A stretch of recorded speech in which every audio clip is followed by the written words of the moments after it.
Hello, everyone, and welcome to episode number 300 of the Canadian Football Countdown, a proud member of the Canadian Football Podcast Network and the Alternative Football Network. Just imagine confetti flying in this office here, but I really don't want confetti flying here because then I have to clean it up afterwards. But pretend there is, add the special effects. The big episode 300 milestone episode here of the podcast. Very excited to reach this momentous occasion here, and we got a special episode planned for you tonight. We do have the whole crew with us here tonight. Trey's just running a little bit late, so he'll join us in a little bit, but Adam's here, Mike's here with me as well. Adam, how you doing tonight? I'm doing okay. Busy times, of course, with Harvest here. Of course, big thing here to start with, though. Even bigger than Harvest and anything else. We got 300 episodes. That's awesome. Of course, me and Trey were kind of brought in halfway through this whole thing, so we're a little bit less than 300. But hey, testament to watching the show and to our fans that are watching this. So all 5 of you, congratulations for hanging out this long. Really, no, I'm joking. But honestly, thanks to the fans and everybody else that always keeps watching this. And hope you guys enjoy the 300th episode. Yeah, if anybody out there has listened to all 300 episodes of this podcast, and let us know on social media if you have. Maybe we have. If somebody actually has, maybe we have to get them something. I don't know. That's a pretty special super fan if that's the case. But the man who started it with me back 300 episodes ago, we don't see him too often anymore. He filled in for me for a couple of weeks, and now he had to pop back in for the big special one. Mike, how you doing tonight? Not bad. Are we hard to believe we're at 300? Yeah, more than 300 technically. We'll get into the backstory in a little bit here, but Mike and I started the podcast under a different name, so this is 300 as the Canadian Football Countdown. Oh, yes. So, 300 down, 300 more to go. We'll see how many we hit in the long run. But, this is the 300th episode of the podcast. Now, typically, our weekly show involves us doing our brief recap of the week before and then our preview of the games to come with storylines, fantasy picks, betting picks, etc. for each of the games. We're going to switch it up a little for this one. It's Labor Day weekend in the CFL. The week only starts on Sunday. We don't have a ton of fantasy information, stuff like that already on Wednesday night.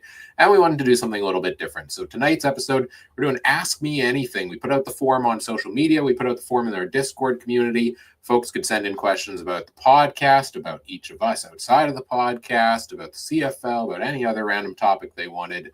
And we got a handful of questions in, so shout out to the people that sent those in, and we'll go through those here tonight. Then we'll do a brief Labor Day weekend preview at the end of it. We're going to go through just one storyline each of what interests us from each game. We'll give our betting picks for those games. No fantasy preview from fantasy players to watch on tonight's show. That would be a 3-hour show if we tried to add that in yet too. So stay tuned later in the week though.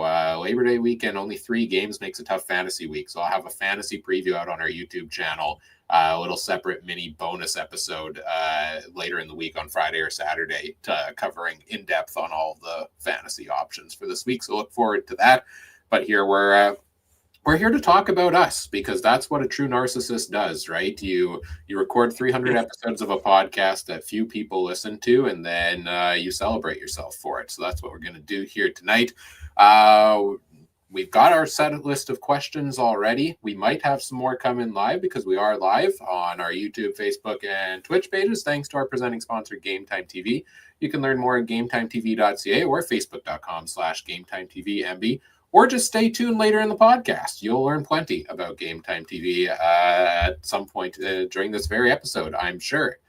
And as always, we want to acknowledge that the Canadian Football Countdown is brought to you from Treaty 1 territory, traditional territory of the Anishinaabe, Cree, Ojibwe, Dakota, and Dene peoples, the homeland of the Métis Nation, as well as from Treaty 4 territory, traditional territory of the Cree, Saulteaux, Dakota, Lakota, Nakota, and Métis Nation.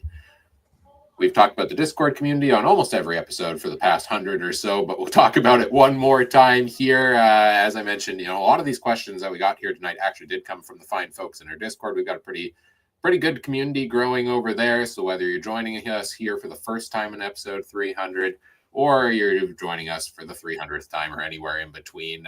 If you want more chances to chat CFL along with us and other fans, link is in the episode description. It's free to join us over there in the Canadian Football Countdown Discord community, and we chat everything CFL, CFL fantasy, CFL betting, NFL, lots of chat around that with season kicking off and everything else in between. So join us over there. And I think we're ready to kick off our Ask Me Anything here. I know Trey's still on his way in, trying to get everything loaded up. So the first question we got, I think this is a great starting point. This one came from our friend No Good Noverby in the Discord, I'm sure. How was Canadian Football Countdown created? I'd love a history lesson on how the podcast/Discord group came to be. That is an excellent question, because that is a long time ago. This podcast was created 11 years ago, I believe, under a different name. It was just Mike and I. We started it up as the Three Down Football Show. Very creative naming, I know. When we first started this, and we started it off it wasn't in podcast form, it was in radio form on the airwaves of Mike FM Winnipeg, the former name of Mike's media company, where Mike and I hopped on the mic once a week. I went to go visit him at the studio, got to see him in person, and we recorded a podcast just recapping the CFL. I can tell you, Mike, do you know the exact date of our first podcast episode? Because I do. I do not. July 22nd, 2014. It was recapping week 4 or week 5 of the 2014 season. We started mid-season. And the backstory behind how it really started was Mike and I knew each other for a while already. We had gotten kind of close. We had met in a floor hockey league, actually, is where Mike and I first met. And over the years, we started chatting more often. And I had aspirations to get into broadcasting at one point earlier in my life. And Mike was kind of following along that path. So we bonded over that. And I believe it was a BC Lions and Edmonton Elks game. And I was looking at it in the old schedule right now. And I think it was even a preseason game, where I think it was a low-scoring game, and the Lions won because Grant Shaw missed a short field goal at the end of the game that for some reason made me think, I like this league so much that I want to talk about it. So I talked to Mike, and I was like, be my co-host. Let's put it on the podcast feeds that are out there. And Mike had other ideas to put it on the station at the time, and it's kind of grown ever since. You got anything else to add on the beginning times here, Mike? Whoops. Yeah. No. I'll be honest, and this is no shot at anybody, but I did not think we would make it past one season. I thought this is the crazy idea. I'd never been in podcasting. Now I'd had experiences of, different shows and all that kind of stuff, but never the weekly commitment of an actual, okay, you gotta do this every week. You gotta, this is the way to do it. I would venture to guess that episode number 1 sounded nothing like episode number 300. So for that, I'm eternally grateful. I'd like to think we've become smarter. I'd like to think we've become more proficient. No, but you recounted the story so well. I just remember, and in fact, I was sitting in this very spot when you sent the first text message of, I don't even remember how it all came about, but I was like, hey, I got the radio station. We can do the show. I need content for the radio station, which no longer exists, unfortunately. But business decisions elsewhere to the video endeavor necessitated that decision. But you know what? There's the old saying, right? Things start from humble beginnings, and that's kind of what I associate the podcast to. 300 shows later. And to be honest, I didn't think we made it past the first season, like I already said. To be going this strong, and now the interesting part wasn't necessarily the beginning. It was when you came to me and you said, hey, I think we need to get more people involved, just to sort of spread it out just based on where we were. And I remember seeing I think it was Adam's resume at the time and Trey's resume at the time. And I thought, oh, these two, because to be honest, I was very, I don't want to say hesitant, but something when you start it with one of your best friends and now you got to bring somebody else into it. It can be a very nerving experience, but I can honestly say having Adam and Trey with us for the last 100 and however long it's been has been probably one of the best decisions for the podcast that I can remember. So, yes, that's kind of a long, rambling answer about number 1 to number 300, but crazy ideas. I guess the moral of the story is no such idea is crazy. Yeah, you mentioned it well. Adam, you've officially been a part of the podcast now for more episodes than you were not. So you joined a number of years into the history, but we've produced a lot more episodes in the last number of years than we did previously. Mikey touched on all of those things about how this podcast came to be as well. Fun fact, second episode of the podcast, when Mike talks about how far we've come from the beginnings, the second episode of the podcast was recorded on the beach. So no, and listen, that's not a shot at anybody. My radio studio was at my parents' trailer park, which they still happen to own, which has a beach on it. So I had this crazy idea because I had to test some hockey mobile equipment. It was a terrible idea. set up the mobile equipment for the hockey, which I had never done, on the beach to give it a test run. So we had somebody sitting inside the studio while the two of us were on the beach and we're trying to fiddle with the audio settings. And right, I don't know if you remember this at all, but I just remember it being very, very windy. It was the windiest day of the summer. That was a terrible idea. I'm surprised we didn't get canceled or blocked by any listeners at that point. But no, we're here now. And it was 3 years ago, I think, at this point, where, Mike and I are both very busy people. Mike especially. There's a reason Mike doesn't show up too often anymore. It's because he's too dang busy all the time with everything else going on. And when you have a 2-person podcast and you're trying to record everything, and you never have dates that line up between the two of you, you kind of need to expand the podcast.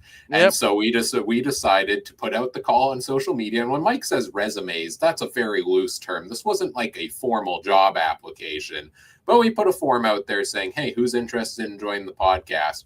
And we had Adam. We had a number of people sign up. We had Adam in there, and we had Trey in there, who might be ready to go here shortly and joining us. I'll give him a second.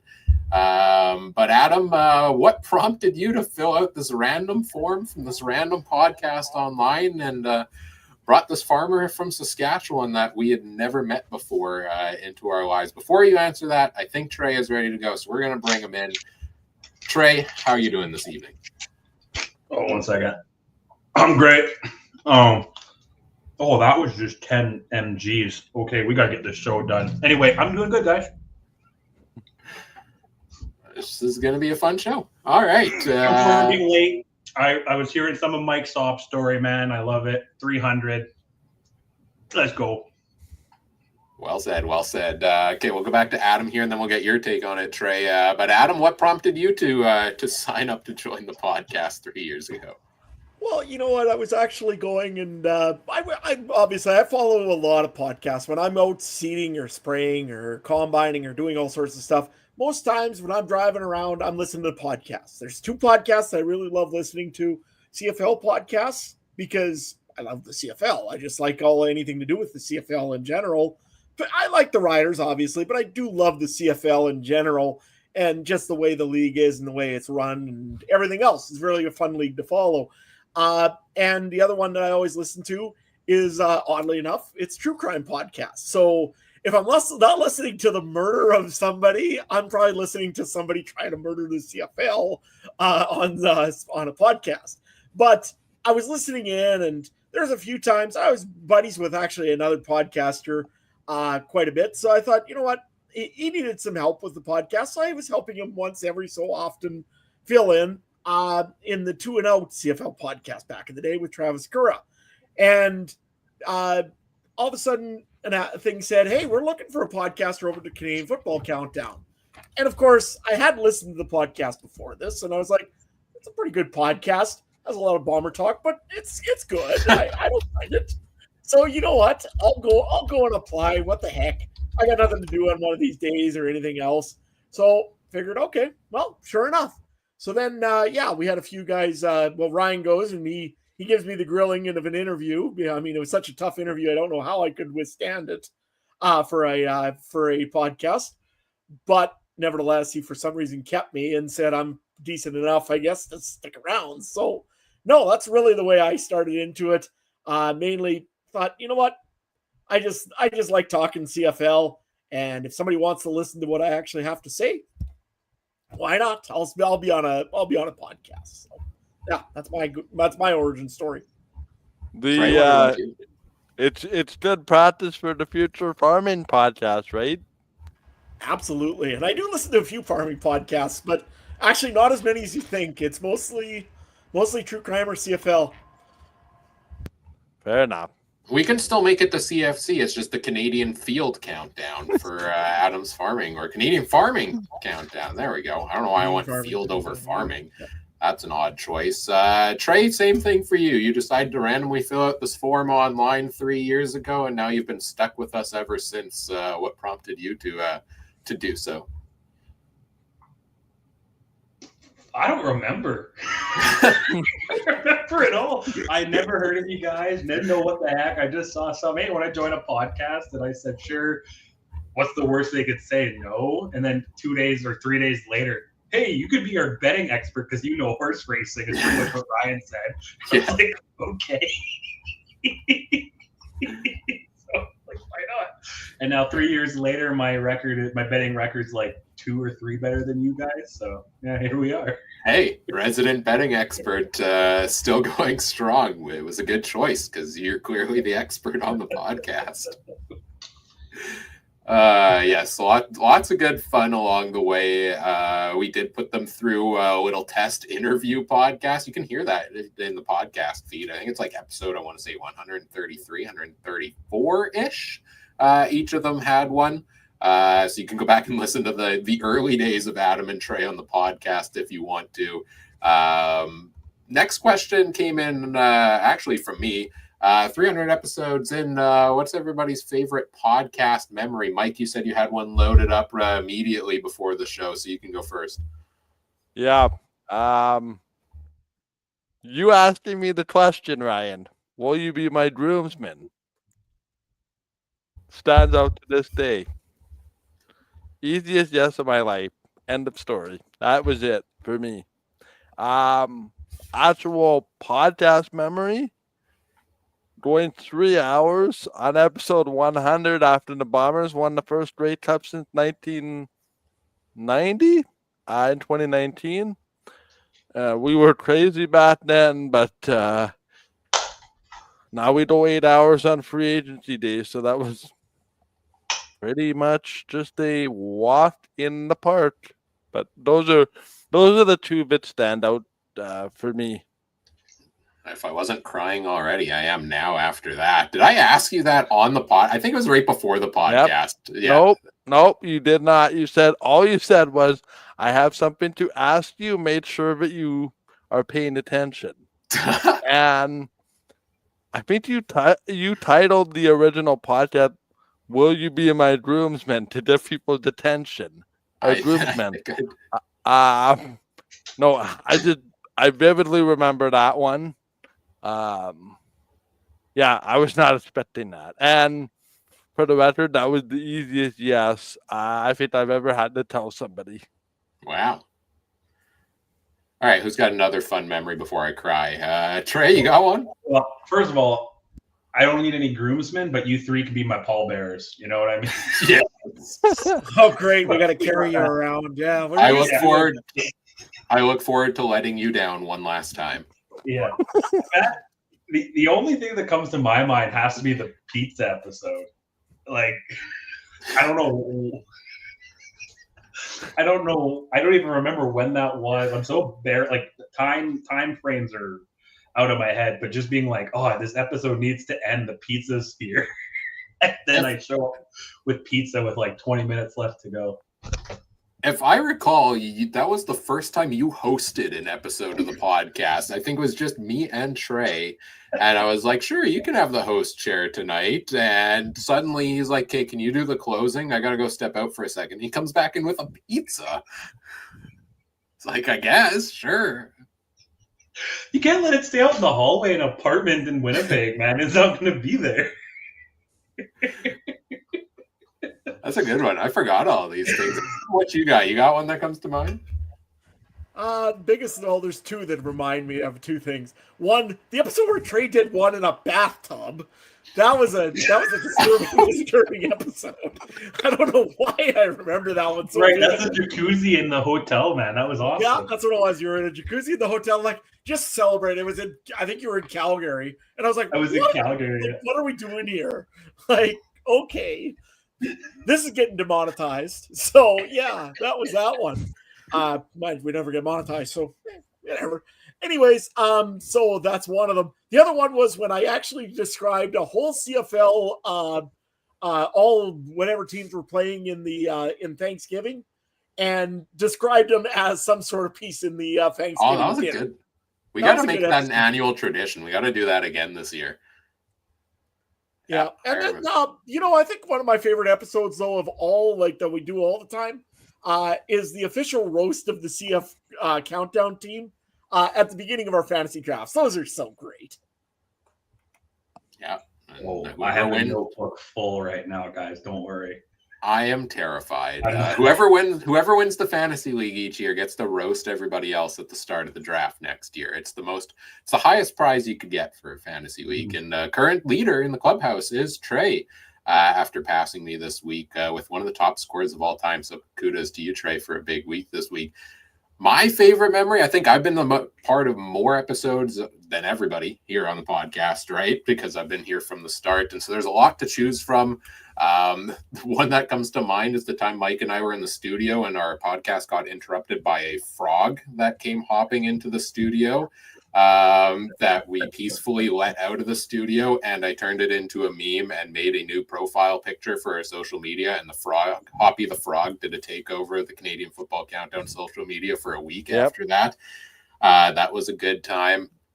My favorite episodes to put together have been the free agent frenzy shows, though. Every single February that we've done for the last few years, that has been like, that's something that growing up, I was like, why don't we have this? You know, NHL has 8-hour trade deadline, free agent frenzy shows on TV. Why is nobody doing that for the CFL? And it felt pretty cool to be able to put on something that large scale and be kind of the first ones to do it.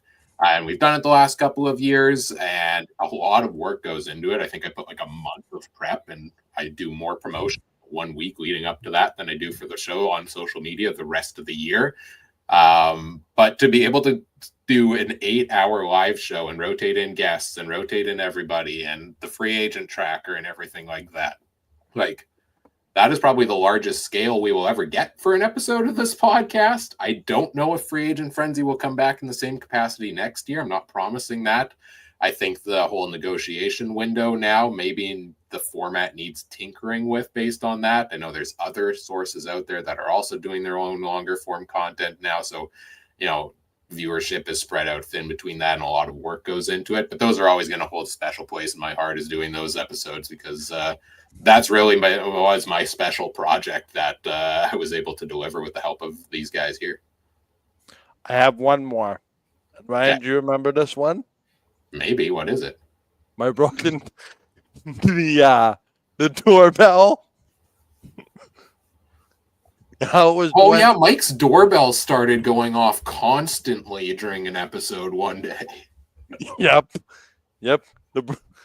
Believe it or not, We have the same doorbell all this time, and it hasn't done it since that one show. But seriously, the doorbell going off every 5 minutes during that one show for no reason at all. Before we had microphones and stuff that could suppress this sound. Um, that's what came to mind when you brought up the frauds. Was the doorbell. I still hear that doorbell in my ears to today. Maybe at the end of the show, Mike, go ring it for us one more time for good measure. But yeah, lots of memories. Anybody tuning in live, share your favorite podcast memory from this show with us as well in the comments or on social media after the fact. We love to know what people remember most about the podcast thus far. But let's move on to, we did get some questions in the AMA about us ourselves outside of the podcast. You know us to some degree based on us showing up here every week. But do you truly know us outside the podcast? And people wanted to learn more. So Charlie from Discord asked, well, we know Adam is a farmer, but what is everyone's daytime gig? We got some follow-up questions kind of related to everybody's daytime gigs. So we'll combine those. But we'll go back to Mike first. Charlie also wants to know, and this ties into yours, tell us more about Game Time TV. How did it come to be, etc.? So Mike, let's start with you. What do you do outside of this podcast? Do we have a few hours? Because I feel like it didn't take that long. You have 90 seconds. Joking aside, I run a local sports streaming company, Game Time TV. It's taken on multiple forms over the years, but really feel like there was but back in 2019 anyway, there was a real void for missing local for local organizations to live stream sports. There was a bit of a niche, wouldn't be the right word, but there was a bit of a hole in the system, if you will, between what some of the other providers were offering versus what was available versus honestly what was available on the Winnipeg market at the time. And at the time, to be honest, radio was a dying breed even in 2019. That was part of my calculation. You could the media industry is really on a transformational path. Some could argue not for the better, but for the worst.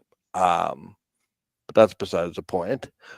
But it was really a necessity to go along with digitalizing a lot of what people were seeing on the radio. Radio was fun, but people wanted the video component. So to be able to add the video component, that's kind of how Game Time actually originated from. I actually, Adam, you might find this interesting. There was a Game Time radio in Saskatchewan at the time, which was online radio. He had connections through various hockey leagues at the time. I thought, I was struggling to come up with a name, and I reached out to him. He said, "Yeah, I'm actually retiring the Game Time radio aspect of the business. That I just can't do it anymore. I had stuff come up, and we had reached a deal for me to acquire the logo and the name. Of course, there's legalities and stuff that have to go from when something like that changes hands. But all of that was kind of taken care of, and that's how the name came about. And it was just something that really stuck with me and has stuck with me. It's a brand that I'm very proud of to this day. Not to say that I've done everything the right way over the course of time, but no, it's turned really from a labor of love into something that I pour every ounce of my being into to make it the best that I possibly can for local leads and just be able to offer them an alternative for what's out there. And it's been pretty good. And I'll tell you this, we made one announcement today. We're making another one next week. It's going to be really, really exciting future that I'm very, very excited for. But I'll leave it there for now. Right on. Shout out to presenting sponsor Game Time TV. Now you know more about it. Great. We'll go to Trey next. Question about your daytime gig. There were also some follow-up questions about not necessarily your daytime gig, kind of side gigs, other gigs you've done. But what's your daytime gig? And we also had follow-up questions. One from Charlie about talk a bit about your family history with horse racing. And then also another one from him that showed to Charlie for multiple questions about, did I hear once you worked at a bar, was that as a bouncer or a barkeep? And do you have any stories for us? Take all of those away however you want. So my day job, Adam knows this well. I sell inoculants now. That's farmer talk for voodoo oil, I guess. No, inoculants. It's a fancy bacteria that can help plant crops grow. Right, Adam. That's the best way to explain it. Yeah, and sometimes it works, sometimes it doesn't. But my job is to market it and be the communications for a company. So that's what I've done now since I've transitioned from full-time horse racing. Still do a lot of part-time horse racing, obviously. That was the next question. How did I get into horse racing? Yeah, a bit about the family history with horse racing. Oh man, okay. So my great uncle probably started owning standardbred horses in the 60s, 70s, somewhere like that. He owned and trained them from the 70s all the way till he retired in, I don't know, 2010, something like that. So yeah, just with him owning horses, and he owned them with my great grandma and my grandma. So just summers or weekends in the summer would just go to the track, right? And the Manitoba harness racing circuit was that. It was a circuit. So 1 week it'd be in Killarney, 1 week it'd be in Holland, 1 week it'd be Glenborough, 1 week it could Verdun held them for a while. Portage had them until that new hockey. It was always the hockey rink. The new hockey rink always just throw the track. The new one in Portage did. The new one in Verdun did. That's the way it goes. Yeah, there's every week the different town held them, and that's what it was. And then yeah. And then how I got involved in it more was kind of the same way I just applied to this podcast as a joke. I applied to be announcer as a joke, thinking they're not going to want me to be an announcer. And then lo and behold, they wanted me to be an announcer. And then, yeah. Well, I don't know how else to, yeah. So, yeah. And of course, anything that you can gamble on, and horse racing is honestly the best sport you can bet on, I think, because it's quick, and then it's also more than just two teams, right? You got a lot of different outcomes and things. So there's that. Cowboys, man, the bar. Yes, I work at a bar called Cowboys. It's, younger crowd. I'd say 18 to 22. You ain't gonna see Ryan, Adam, and Mike there. I'm only there because I work there. And if I'm there on a non-work night, it's just to go talk to the guys there. And I'm a security guard, bouncer, whatever you want to call it. Yeah, I've gotten in some scraps. A lot of the stories probably aren't appropriate because there could be pending charges. I'm just kidding. Yeah. Just kidding. That's it for Trey tonight. Yeah. No, nothing crazy. Dude asked that. Never mind. No. Dude asking if we found his cocaine was wild. That was good. It's like, I appreciate the honesty, man, but can't let you back in. Yeah. Cops show up all the time. It's good times. The machete guys were crazy. Yes, this is what it is. It's a bar in Winnipeg, man. It's what it is, and I'm like one of the smallest guys that work there, but it's fun. All in a day of the life of Trey. Lots of different stories. I love it. Like I always say, I hope I'm the craziest guy you guys know. I think definitively Trey is the craziest person I know. My coworkers at my 9 to 5 always say, Trey's always got some story. And I'm like, I do. I really do. We love your stories. Your stories are great. Moving on. My tattoo's doing great, guys. Oh, perfect. We go back to Adam. Anything else? Sorry. No, you went through all of it. That was great. We'll go back to Adam here. The question started off with, we know Adam is a farmer. That's not necessarily your full daytime gig, but we also have a follow-up question about from an anonymous, didn't leave a name, but what kind of farm does Adam have? So what else do you do for a living, Adam, and what kind of farm you got? Well, first things first, if you know anything about farming, it's not where you can just go and full-time farm right off the bat and go and jump in and spend $2 or $3 million and say, hey, let's go farming. Kind of hard to do. The bank don't really give you the money. They kind of discourage that. So first things first, I work as a social media manager for a auto group based in the small town right next to me, Yorkton. So all the kind of advertising, social media posts, kind of the updates of what's going on at the dealerships, promotions, all that kind of stuff. Usually myself and our crew, we kind of run through that and set that up and get it going for the dealership. So all those paid ads and everything. Shout out to the Key Auto Group. I know we don't pay an ad here, but you know what? I'll throw one out for this moment. Hey, if you're looking for a Chevy or a Kia or a Toyota, go talk to those guys. They like selling stuff. Anyways, before that, I was actually a salesman for a while there. When I started in 09, I've been there for almost 15, 16 years. So that's kind of what I do off the farm. Yeah, honestly, being a salesperson, pretty fun. For a while there, I was even the general manager over at the Kia store. So just because, they needed us a general manager and they're like, hey, why don't you do this? I'm like, great, I'll do this, I guess. So why not? So yeah, then I went back into marketing because, I was trying to get more into farming and I'm still getting more and more into the farming thing. We run a mixed grain farm and cattle farm. So there's about 60 head of cattle, mostly Angus with some Semitole mixed in, and now with some speckled Park. So, black and white cows. So, not Oreo colored cows. Those are Belties. We don't have those, but we've got the ones that look like Herefords but aren't Herefords. Our Holsteins. My bad. I got the wrong cows mixed up. Anyways, see, I even do it on my daytime on my day job. I screw up the names. So, anyways, grain stuff we do. Canola, wheat, barley, oats. That's mostly what we seed. This year here, mostly canola and wheat. Doing a lot of swathing right now. It's harvest time. Mostly for equipment wise, for the guys that are wondering on that, run case equipment mostly. Do run some New Holland Versatile. What's old? Some stuff's old, some stuff's newer. Just what we got is what we got for equipment. Nothing too spectacular.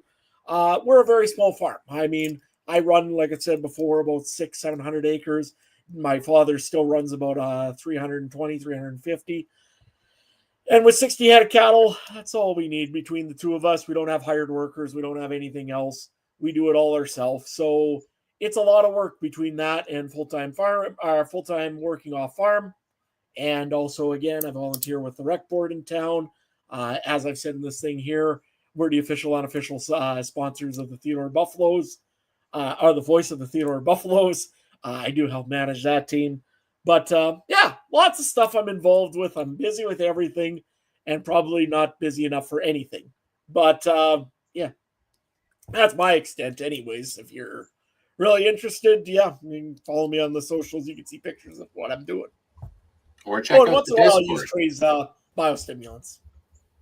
I'm coming with the sales rep. You have no idea. You have no idea. Mm-hmm. She's gonna love you because you're in an area she doesn't have great sales in, so she's gonna love you. Oh, I know. Yeah. Check out the farming channel in the Discord if you want more of Adam's stuff there as well. There's a farming channel for that. Last but not least, myself, what is my daytime gig? It's in software development. I started off as a software developer, and over the last couple of years, I've worked myself more into a leadership role. So I lead a team of software developers right now. As my daytime gig, it's a lot of fun. Less on the hands to keyboard programming side for myself at this point in my career, more in terms of leading people, planning projects, stuff like that. But the software development skills have come in handy for this very podcast on the side, I think, as well. Our free agent tracker for the aforementioned Free Agent Frenzy shows, I programmed all of that myself. Our waiver system for our Private draft league, I programmed that. All of the stats sheets and stuff like that. I've got a bit of programming built into that for some of the fantasy stuff. So it's been kind of cool to be able to use this podcast, which is a passion project of mine, and then use that as like another passion project in the field that I work in. So speaking of the stats sheets and stuff like that, there was a follow-up question from Richard, which is, Ryan, you clearly love stats and spreadsheets and databases. Anybody who's listened to this podcast for a while, that is no secret. Anybody who's in the Discord community, that is no secret. If the CFL asked you to take over their stats department, would you quit your day job to do that? It's an interesting question, honestly. I love this. This was one of my favorite questions that came in because, that's always like one of those dreams of like, yeah, that would be cool to like be the head of the stats department for the CFL. And then you go on social media and see everybody trashing the stats department. And then you realize you don't want to be the head of the stats department. It's much like being a referee. Who willingly chooses to be a referee and get yelled at and never get praise for anything? Kudos to anybody who does. But no, it's a good question. Like, would I love to do something with statistics? Do I love statistics? Yes. Am I qualified to do a job like that? Absolutely not. I have no formal training and no university degree in anything statistics based or data analyzation or anything like that. I took a couple courses in university on it, but anything you see in the Discord or in our fantasy stats, that's just me like looking at numbers on the fly that makes sense to me. I love my current day job. I love the field I work in, and priority number one is supporting my family. So no, the answer is no. I would probably not switch to something that I feel would not be a stable gig for me necessarily in a field that I do not have confidence in my abilities in. You don't want genius sports on that resume. Yeah, no comment. Never say never, but no. At this point in my life, no, I would not quit my day job to go work in the CFL stats department, and I don't think they would hire me, to be fair. All right, so those are questions about everybody's daytime gigs. Now we move on to some more fun questions. Rick /FM fan from the Discord says, as a Ticat fan and with a buddy who's an Argos fan, I always get asked, how the heck are we friends? So how does a Bomber fan and a Saskatchewan fan get along? We're going to go to Adam first on this because you have the unique perspective of being the only Rider fan on a podcast with three folks who live in Winnipeg. What are your thoughts, Adam? Earplugs and a lot of them. That usually does a lot of the saving and a lot of the help. No, honestly, I'm a CFL fan first, so I love listening to what the Bombers and what's going on in Winnipeg and hearing about Dalton Schoen and Zach Collaros and about the defense and how great they are and about everything of what's going on in Winnipeg, just as much as I love hearing all about Corey Mace and how he's turning around the Saskatchewan Roughriders. Do I care for the Rough Rider news a little bit more? I probably listen in a little bit more because riders are here, and that's what you do in Saskatchewan is hear rider news everywhere. Literally, they pipe it to you in the feed every day in Saskatchewan. That's the way it works. But do I absolutely despise Bomber fans and can't stand them? No, I love all CFL fans. They're all great fans in some way or another. I wish there was more CFL fans, in all honesty, just because if you've ever met one, they're passionate about whatever they do, and that's what you really enjoy with people, whether it's making podcasts about Blue Bombers or talking about Rough Riders or anything. Honestly, CFL fans are great. It don't matter how it goes. That's just kind of what I go with. And honestly, like I said, I can make this show probably if it was three Toronto fans and I was still the only real Rough Rider fan, yeah, still work. Because honestly, I just like the CFL. I think that's more what it is than anything. So I have a question for you, Adam. This will be good. Okay. Off strip, but I'm curious. The team to the west has been in the Grey Cup X amount of times in a row. 5 in a row. Won 2 of them. Are you ready for the Riders to be in the Grey Cup this year? We know. I've been hurt too many times, man. I've been hurt way too many times. I know Bomber fans before they started on their little bit of a dynasty here, and yes, it's a dynasty as much as a Rider fan doesn't want to admit it. You know what? The Bombers have been a dang good team here for a very long time, and they deserve everything they've gotten. If the Riders go into Winnipeg, get to use Winnipeg's locker room, and end up winning a Grey Cup in Winnipeg, I'll be a very, very happy Rider fan. But as a CFL fan, I'll be just happy that the Grey Cup happened in Winnipeg because, honestly, it's going to be a fun Grey Cup in Winnipeg. I mean, the community of Winnipeg, they're going to host it well. They're going to have all the team parties probably in one place like they used to do. I think it's going to be a great time. That's what I'm more looking forward to than anything. But honestly, as a Rider fan, I'd be thrilled to go and win a Grey Cup in Winnipeg. The better part would be is if it's the East Division champion Winnipeg Blue Bombers having to use the away locker room while the Riders get to use the home locker room and are the West Division champions. That would be funny. So, yeah. No, honestly. You know what? It's all good. Like I said, I've had the Riders break my heart way too many times. So, I'm not expecting You had to bring up the Grey Cup where you guys beat us in Toronto, didn't you? No, that never happened. I don't Absolutely, recall that was a great Grey Cup. 07. I was sick Gary that Joseph year. and who's that other quarterback? Dinwiddie. Oh wait, no, he was hurt. Or no, he was hurt too. Yeah, Ryan Dinwiddie, the one that got heated in press conferences every week after the James Johnson, a name that haunts Winnipeg fans for many years. But listen, and I don't mean to pull this off topic here, but I was thinking Let's about not go too far.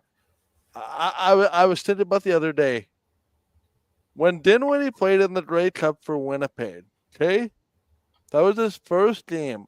I don't think he started many career games after that. Maybe a handful.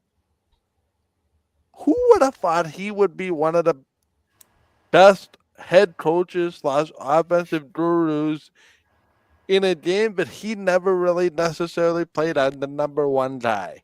Well, he was big in college, right? I think that's where that came from. But for a guy that didn't have a lot of experience to be into that Toronto spot, I think he was in Calgary. I think that the quarterback's coach, if memory serves.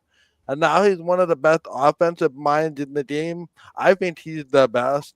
I think it's interesting that you can go from not playing very much in a league to being one of the more predominant / consistent head coaches. It's just the whole thing's interesting to me.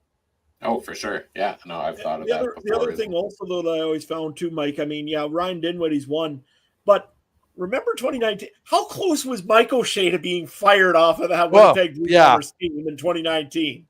I mean, it's utterly amazing that he went from being just about launched to the side of the sun. Yeah, you talked about the best coach in the league.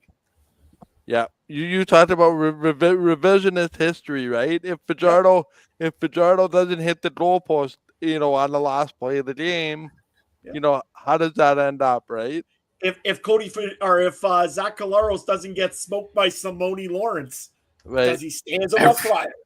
Everything in Riderville comes back to Simone Lawrence. I think that's the way to sum everything up there. Trey, you got anything to add on Bomber fan, Saskatchewan fan getting along?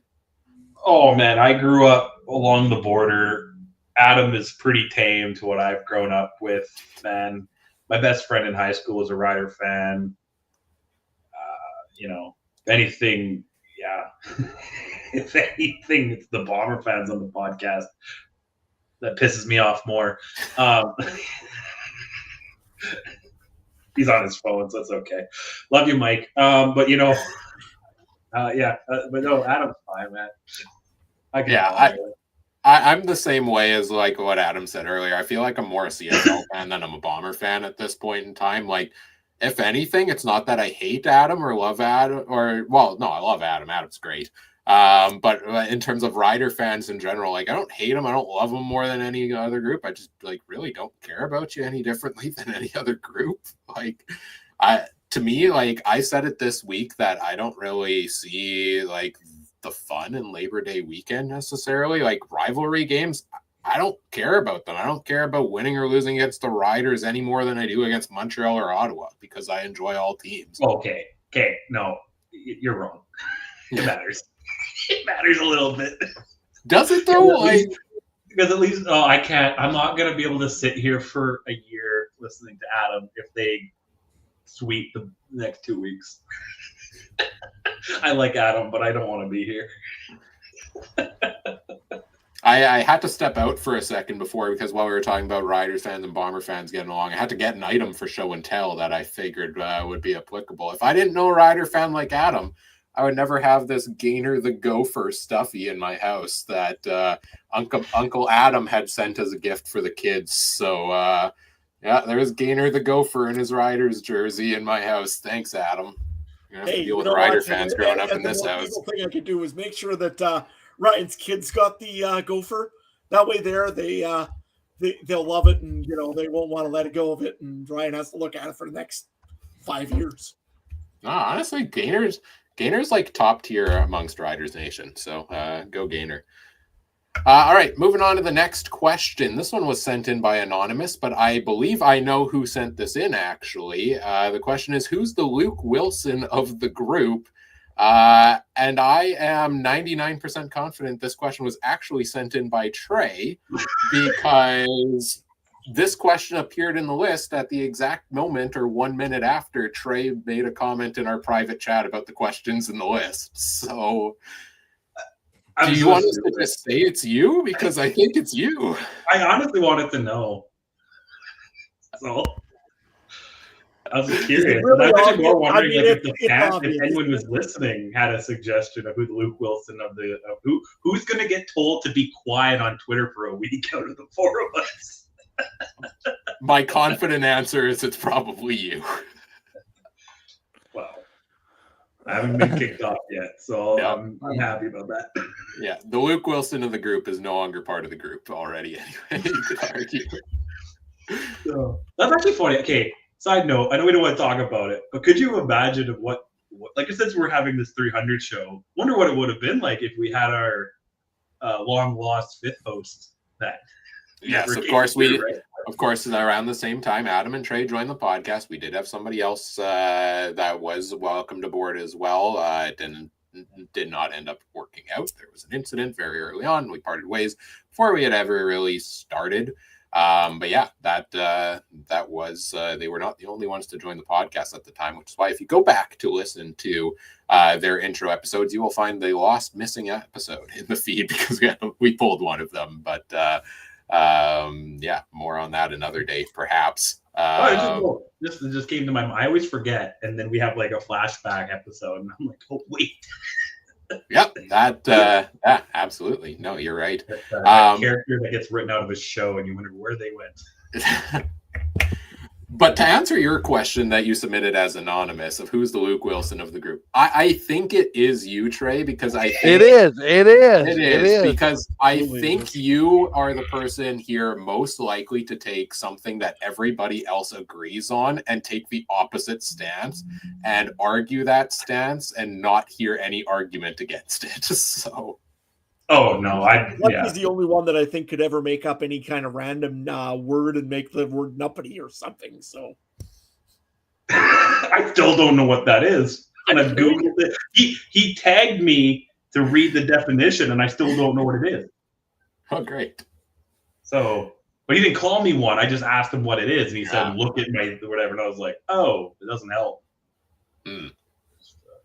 But yeah, you get my vote, Trey. I think you've got the most polarizing takes. Sometimes they work out, sometimes they don't. Like you have good takes, and I think that fits the definition of the Luke Wilson type. And then you have some takes where you randomly just change your stance on things, like Zach Collaros, who you've been bagging on for years and years until this year. One game had you claiming him to be the greatest Bomber quarterback of all time, to the point you dug into the stats book, which I've never seen you do before. Like Trey is easily the most frustrating person to have an argument with in my life, I think, because you can pull out all the stats, and Trey's got his arguments, and he won't hear it. And then randomly this time, Trey comes with all the stats. I hope none of my ex-wives see this episode because they're probably feeling the same thing with you, Ryan. Like Trey. So even the guys think Trey is an intolerable like snob that can't be talked to. That's great. I knew you were going to ask for stats. That's why I had them in the chamber. I was like, Ryan's not going to listen to me. Mike might just believe me because he's a Bomber fan. Adam's going to laugh because I'm going to say Claros is the greatest of all time. You know, and then as soon as I threw some stats, you're like, oh, okay, he is like top 3 in everything quarterback related. Hey, that's the way to convince me in an argument. You give me stats, and if the stats prove it, I'll agree with it. But no, you've got some hot takes. I mean, you've had some bold predictions out there. You called the Chad Kelly MOP season before it began. Who? Your guy, right? Yeah, he's Now still the question is, will Chad Kelly ever see the field in an Ardle jersey again? I don't think so. We'll never see the field again in the CFL. Yeah, unless they hire him to be the maintenance guy. Nick Arbuckle for MOP. They ain't going to hire him to be human resources, I'll tell you that much. There must be something with this injury, or there's off-field stuff again that they keep pushing to the side. Because it's, yeah. Moving on to our next question here. This one's back to you, Trey. You're a popular guy here tonight. I didn't ask this one. You didn't ask this one. No, somebody anonymous wanted to know how many swear words have Trey's kids learned during watching football with Daddy, and so we've got a follow up for that of more a general like, what is the experience? You know, you go on a game by yourself, with the kids, without the kids. What is the experience like watching or going to the games with the kids? Because you're probably the only one of us who's really done that to an extent. Well, the swears, I try to keep it just the F-bomb. You know, they know that one. I try to keep any other slurs out of their ears. They don't need to hear anything. But yeah, the rule is they're allowed to swear at Bomber games, Jays games, and video games. That's kind of it. And it can't be directed at anybody. And it can't be like, you know, not at school, not at daycare. Kind of, you know, so that house is fine. But yeah, watch with the kids. Man, it's night games suck. Thursday night games suck when you're a parent, because especially when there's school, even if there's not school, but that sucks. But a nice Saturday afternoon game, Banjo Bowl, which I kind of hate that I can't make this year, has always been my favorite to take the kids because it's an afternoon game. They always have fun with the tailgate. Like, they love the tailgating, sitting, you know, at a barbecue and eating a hot dog, and we have our gainer that we punch and hang from a tree and do all that fun stuff. And you know, I got pictures of them wearing their, you know, blue capes, all face painted up, and they're dragging Gainer down Pembina, sidewalk on Pembina, heading to the stadium, and they got their little banjos. And it's great because, again, like I said, I grew up in a town that I remember, even though I'm in Manitoba, 90% of CFL fans were Rough Rider fans. And then even a huge part of the people who didn't care, their allegiance were to the Rough Riders. The team was better at the time. You know, border, we were like 10 minutes away from the border. So now to be in Winnipeg, and I'll admit, that's when my CFL hat comes off and my Bomber hat comes on a little bit more, is when I am watching with my kids, because it's just that whole, like, it's great to see where, like, you know, the three of us here can say, hey, we didn't see a lot of winning as kids, right? Like, they won their last Grey Cup 5 years before I was born, and never really got close other than a couple heartbreaks, which we've talked about. So my kids didn't think the Bombers lost for the longest time. No, actually, up until last year when they went like 0-4, 0-5, my oldest didn't think they lost. They thought they were the greatest team ever. And he would ask me, like, do they ever lose? Do they ever lose at home? They only seem to lose one game here on TV. And I'm like, buddy, revisit my childhood. I never saw them win for years. And then Yeah, and then unfortunately, I accidentally kind of taught my oldest son about betting. So again, he'd asked me last year, "Did you bet against the Bombers?" I'm like, "Yep," when they're losing at home. But yeah, it's great. Sorry, I'm rambling on me, but it's the kids. The kids have made me kind of. It's kind of like Christmas again. You lose the joy of Christmas when you kind of turn into an adult, and then you get it back again when you have kids. And I'll admit, I was kind of losing some of the joy of sports. Just was losing, and then get to watch with your kids. You have to remember, like, oh man, now they're dreaming to be a Blue Bomber like I did as a kid, or and it's great. Hope I can't wait for you to have it more, Ryan. I can't wait. Yeah, no, I'm excited for that. I watched a couple of games with my kid so far. They don't get it yet, but whether they grow up to be Bomber fans or Rider fans, thanks, Uncle Adam. Can't wait to hopefully take in more games with them. Now we get into some more of the fun, random, different questions here. If every starting QB in the CFL were portrayed by a DC comic or Avengers character, what does that roster look like? I don't think we have time to go through every starting QB, but maybe if everybody's got one that comes to mind they want to throw out, we can go that route. Who's got one? Adam, do you got a name? Yeah, I got one. I mean, you could probably use Trevor Harris probably for Captain America just because he felt like he was frozen in ice for half his career. And then when he got unthawed, he's still an old man, but for some reason now he looks almost unstoppable. So, yeah, that's what I would go with. Probably Trevor Harris probably would be Captain America. Other than that, I have one. Cody Fajardo. I think Ryan and you and I had this conversation a while ago. I'm not sure which character this equates to. Shows everybody my lack of knowledge on the topic.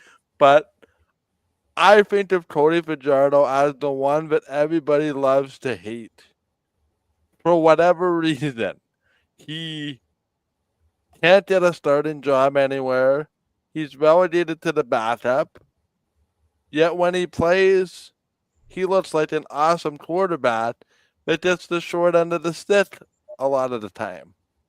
So I don't know if that would be sort of like an underdog story, turning into the feel-good story, turning into, I don't know what the future holds. It just seems like he's the guy that has to prove each and every time for whatever reason that he belongs. And I don't know, that's just something that I don't want to say it bothers me, but that's something that intrigues me for this weekend. Because I think if Cody Fajardo goes in at Calgary and beats the Stamps once or twice, I think his whole narrative shifts a little bit. And I mean, his whole narrative, to be honest, has been a pile of hogwash. That I should be a starter somewhere. That I got poorly treated in Regina. Ran out of town for no reason, in my opinion. Adam might have a different take. He got run out of Montreal because there's a backup there at the time that couldn't stop winning. Well, I wonder how they feel about that now. Just saying. He goes to a spot where the next one in Edmonton is sort of the, everything's about to die. You can come in and be the backup in 6 games into the season or so. He replaces this guy, and everybody seems to have forgotten about Trey Ford. It's interesting, right? Everybody loves a good underdog story, so if there's a character that exemplifies underdog mentality or a guy that needs to prove everything all the time, that would be Cody Fajardo for me. I was going to go with Hawkeye for Fajardo. That kind of fits the term, right? Always the backup, never the number one face, but a steady producer. Yeah. Fajardo is the most accurate quarterback in the CFL as well, so that kind of plays into it. Trey, what you got? You got one that comes to mind? Oh, yeah, man. Who was left dead in a cave and had to rebuild his heart and came out a superstar after that? Give me the GOAT, Zach Collaros, as Iron Man, because he just won't stop. And Iron Man gets the crap kicked out of him. They rip out his heart thing. I can't remember what it's called. I haven't watched it in a while either. And he keeps putting it back together. And you know what I mean? He was literally left for dead between his time in Toronto, Hamilton, and Regina, right? Like nobody thought anything of him. Where's Tony Stark? He's somewhere in the Middle East in a cavern. Who knows? And then he comes back as freaking Iron Man, MOPs, Grey Cups, billionaire, Stark Industries. That seems like the turnaround for me when it comes to him. And do we have any last ones?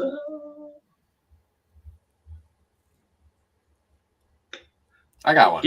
Oh, you go. Yeah. I was trying to figure out who's Spider-Man. I was going a couple different directions. I think it's Nathan Rourke.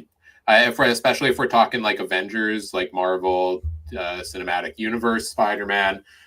He's the young kid that come in and has quickly made a name for himself as one of the number one guys, and finds ways to escape sticky situations. We all saw that Nathan Rourke NFL preseason play where he escaped like mad.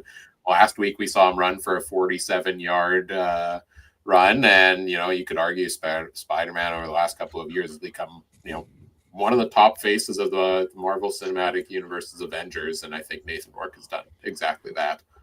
I got one more. Would you guys agree with Bo Levi Mitchell being the villain that everybody hates? But what? Oh, he's Bane. 100%. I was born in the darkness. Oh, 100%. Well, it's like I don't want to go with. I was going to go with Bo Levi Mitchell being Thor because I was close to that too. He a big hammer when he wants to, and usually can be big and brash. Here's my thing. Like, he went into Calgary, had all that success. He had 2 bad years in Hamilton. 2 bad years in Hamilton. Well, 1 bad year, and then they sort of revitalized his career after they said he was quote unquote benched.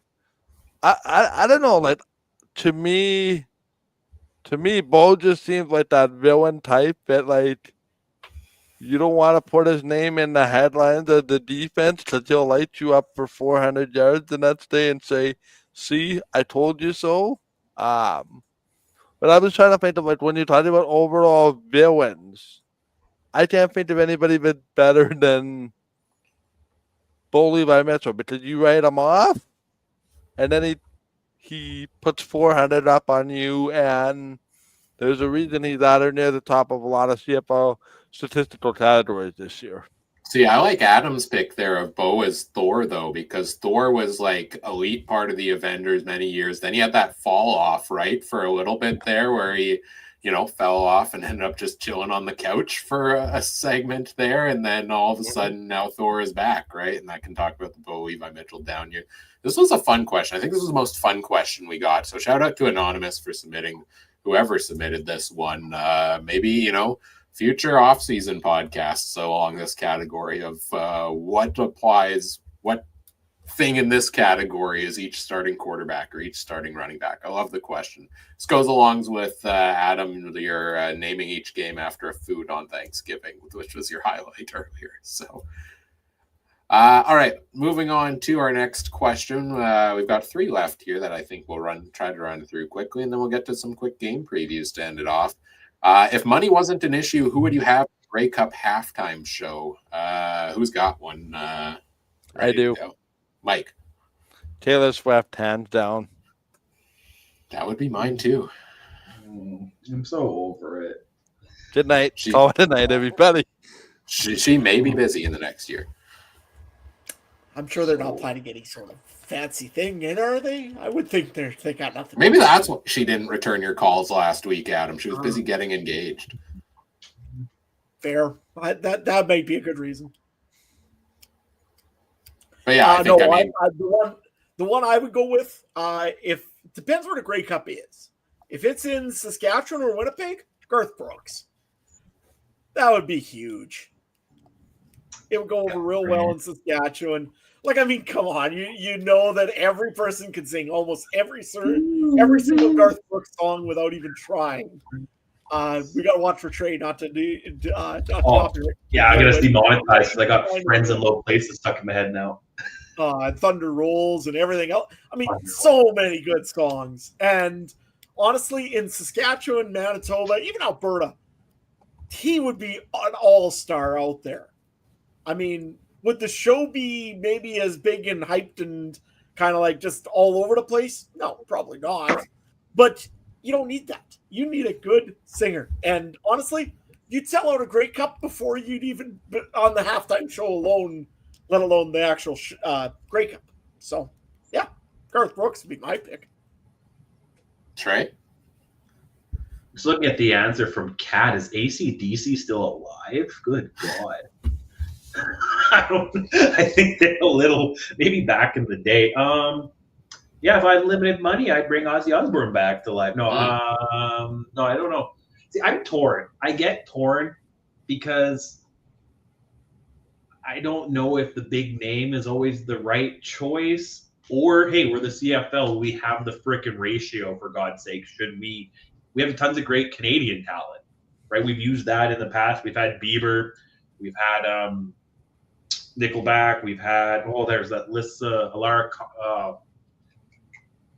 I know who you're talking about, but it's not the name's not coming to right. She sang some song for Disney, for God's sakes, like Moana. Alessia Cara. There we go. There we go. We've had Shania. We've had Nelly Furtado. There's tons of great Canadian talent out there, both big names and not big names. I'm sure you could get, if you want to go big Canadian, get Drake, get The Weeknd, get countless others. But I don't really care about halftime, because halftime show for me is to check the bets and take a piss and get more chicken wings, right? Like, that's about it. Right. But yeah, I don't know. I think the halftime show is getting, it's kind of like outdoor hockey games. Like, oh man, another one. Yeah, for me, I don't know who would I choose either. See, I'm not a big music guy. Like, I don't listen to music very often. I'm a podcast. Like, I listen to podcasts in the car. I don't listen to music most of the time. I've never been to a concert in my life. That's a fun fact about me, unless you count like Fall Out Boy at the 2015 Grey Cup halftime show, but I wouldn't count that. I'll take it on a different spin. My favorite halftime shows the Bombers do during the regular season is the Dogs. The Dogs playing on the field. Get me the Dogs on the field at the Grey Cup. Get me the Magic Act that was at halftime that one year. Like, we've done music acts, like, do things like that, right? Like, switch it up a little bit. That would be really fun, I think, to do something like that. That question came in from Richard. Good question there. Lots of good options there.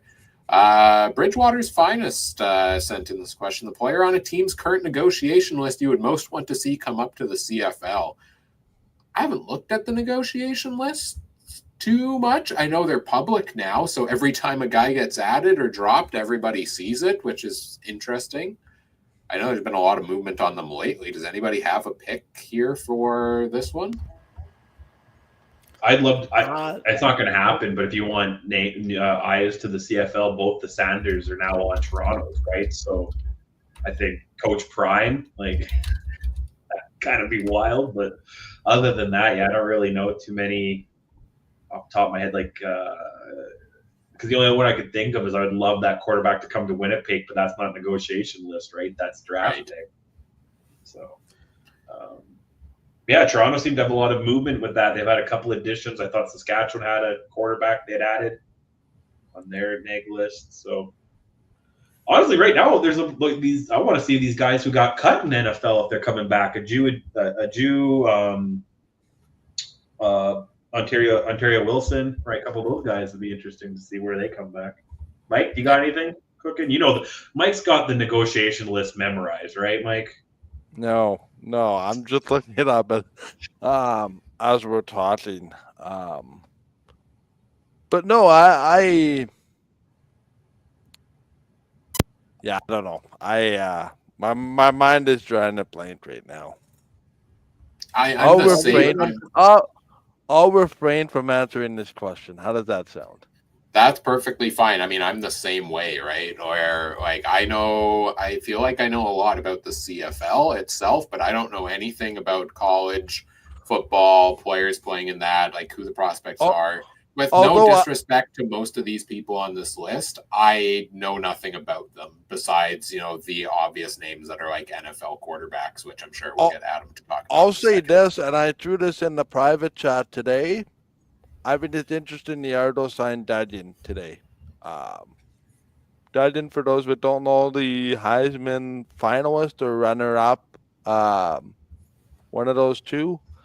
It's interesting. It's interesting. I know the Riders added Easton Stitt was the quarterback, but they added to the name list. I mean, people are adding, subtracting players by the day. How about this, just as an off-the-cuff question? And Patrick Mahomes and Travis Kelce are exempt from this answer. If you could get one current player who is not under contract or who is not, okay, if you could get one current NFL player on your name list and he had to sign a contract with your team, who are you pursuing and why? Well, first I want to give actually a negless name for answering the question Yes. earlier Okay. because there is two names that I really wanted. Trey Lance, he got pulled off the Rough Rider list. I was kind of disappointed. Sucks, but oh well, whatever. I didn't expect that one. But one name that comes up, and you know what? He's consistent. I don't think he's signed with the team yet, and I don't think he's going to get signed with the team yet, is Chase Claypool. It would be hilarious to see how far he has come down the trail to end up in Regina, of all places, because he's on the Riders' name list. So To be yeah, their like that would ninth be string amazing. wide receiver because they have so much receiver depth. But I know we can't Yeah. afford him. We don't need another American wide receiver, but it would just be hilarious to see. I mean, just to see him come down to things. But there's also one other name that's really interesting on there. And maybe it's just because I am one, but from Lane College, a defensive lineman, Andrew Farmer. How would that market nobody in the CFL, or especially in Regina? Andrew Farmer in Regina? That come on, it just writes itself. They'd But if market Mike, him for your more than they question- marketed. They'd market him more than they marketed AJ Ouellette when he signed. Let's be real. Yeah, I mean, Yeah. instead of having a hammer in the guy's hand, he'd have a pitchfork or something. It'd be just hilarious. Everybody waves their pitchforks every time he ends up making a sack or something. I don't know. But hey, I'd be cool with that. But no, honestly, if I'm answering Mike's question, though, which is a NFL player that I would force to be on my team, essentially, because put him on the neg list, then you'd have to sign a contract with the Rough Riders. I would have to say probably it's a pretty easy one. I mean, number 15, Patrick Mahomes. I mean, what's his name? Trevor Harris has maybe one more year. This might be his kind of going out tour right now that we're watching, and you bring in peak Patrick Mahomes. I win a Grey Cup for the next 10 years. That's all I'm saying. Plus, also the referees come with him too, so you know that's also a good pick. Trey, you got an answer? Honorable mention, peak Tyreek Hill. When maybe not now, but a few years ago, his speed. Could you imagine giving him a sweep in our big field, Yeah. or you give him the waggle and give him on punt returns? Like, I think maybe not now, 12 kids in, like, but you know, back in the day when more peak him for that. But I also have to go with Adam. Like, man, I could list 5 or 6 quarterbacks that are agile and rolling out and their speed. So I'd go. You took Mahomes. I'll take Josh Allen, man. He takes a lick. I would want to put him on 3rd and inches, too. Like, I know you want to minimize hits on the quarterback, but man, and he's mobile, and I think that extra space that we have too, and you give guys like I could list a bunch of quarterbacks. I don't want to steal from you guys. There's several quarterbacks in the NFL with their speed, skill set, and then you give them the wider field and the receivers getting a waggle. Man, I think I dream that the NFL will adopt our rules just because I want to see those guys on the bigger field. But yeah. I mean, obviously, it's a tough question to answer because like 90% of players that are in the NFL, we would probably say yes to, right? And so it's like, what's the best NFL player that could come to the CFL? Like along Trey's line of thinking, I would probably choose Lamar Jackson. I'd love to see his mobility and how much I love my running quarterbacks. But I'll go off the board here and the ageless wonder Joe Flacco in a Riders uniform, just for Adam. Let's make it happen. You're muted, Adam. Maybe you want to be. I'm not sure. For me, no. For me, in my heart of hearts, it would probably be Dak Prescott. But Oh, taking my Cowboys glasses off, Jalen Hurts for me. The combination of running, the combination of throwing. But really, you couldn't go wrong with any of the top tier NFL quarterbacks. But Jalen Hurts to me just seems like the guy that could fit right into that CFL sort of style of game. All right, Yeah, I and just then our wanna- last. One honorable mention too, when I think Sure. about it, Jaden Daniels in the CFL, that would be deadly. Him running around Oh, like that yeah. all the time, man. yeah, he'd be good. Like I was gonna say too, like I don't want to take him all, but you got Lamar Jackson, get that speed on a bigger field. Burrow's like any of those quarterbacks, man, will be wild on the wider field, I think, and then the receivers, Tyreek Hill. Could you imagine that speed? Chase, that speed. Man, there's no way we're winning if they let the NFLers play in flag football, man. There's no way. But yeah, that'd be crazy. Like I said, I dream about the day that Madden has Canadian rules on it and you can play the American teams on the Canadian field. Oh man, just nothing but lobs to Tyreek Hill. But he's in that slot spot, right? Whatever left, is it left that's good in fantasy, Ryan? Yes. Yeah. Yeah, there we go. See, I listen. Okay. There you go. All right, we got one last question here from Bridgewater's Finest as well. In your opinions, does the CFL need a 10th franchise to survive long term? What market would you like to see ultimately get that 10th franchise? I have a feeling this could open a whole can of worms. So again, let's keep it to quick reactions on this one. Let's go to Adam first. What do you think? 10th franchise? You know what? I would say probably as a long-term viability for the league, yes, you probably need a 10th. Short-term, not really. I mean, the league has gone so long already without the 10th team. And I was thinking about this earlier here, this question, because it was brought up in our thing earlier on that. You know what? Halifax deserves a team. If you look right now, they are building, or they're talking about it, I guess. Canadian Premier League team, I think, is in there now. There's a soccer team that's come in. If they get a good soccer team, they build a multi-purpose stadium that'll work for soccer and work for football. Hey, there's your chance to have a CFL team. It's just as easy to fly into Halifax as it is to fly into Regina. Regina's terrible to get into. I get it. Air flights suck. Getting into Winnipeg doesn't even have an airport, apparently. So. What's that? Oh, according to NHL players, Winnipeg doesn't have an airport, so pretty well compared to like Minneapolis or Denver or some of those. It's nothing even. But you know what, Regina, Halifax, I don't think it's really much difference to get in or out of. And to be honest, I think it would be a great add to the CFL. But don't go too crazy on the expansion. They've tried that before as well. If it doesn't make sense, don't do it. It's got to make sense for the league. It's got to make sense for the players, and it's got to make sense for everything. But I think Halifax can put a pretty good case together. And long term, I really think there should be a 10th franchise. Trey? You know, it's actually tough. I do not want one unless it's in Atlantic Canada. I don't subscribe to Quebec. I don't subscribe to Saskatoon. I don't subscribe to people saying somewhere in BC. I think the 9 markets that are established are so established that, yeah, I think the only you remember in school when you had to fill out the color of the map of Canada, the only part of the map not colored in is the territories, which good luck with that, and Atlantic Canada, right? So, and I know we joke about it, but I would not do American, really. Actually, talking about that, I got asked when I was doing the writing with the AFN, they asked me what my thoughts were on UFL expansion to Canada, and I said I wouldn't. Don't touch that. Don't touch that. It's not happening. You know, the only way that would maybe happen is if the CFL folds, and then that's your only option, right? But it ain't. You're not coming in. It would never be watched.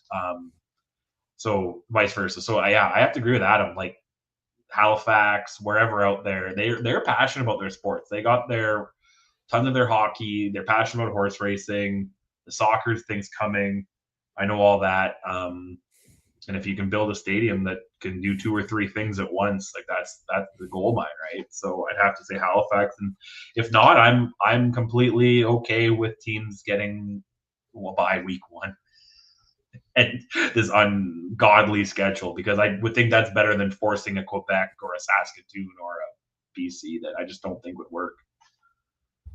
Mike, what about you? Do I think there's a 10 team coming anytime soon? No, I don't. There's 2 places I would like to see it though. I'd like to see it in Quebec City. I think it would be a natural rival for the Montreal Alouettes. And I would like to see one somewhere out east. Somewhere out west.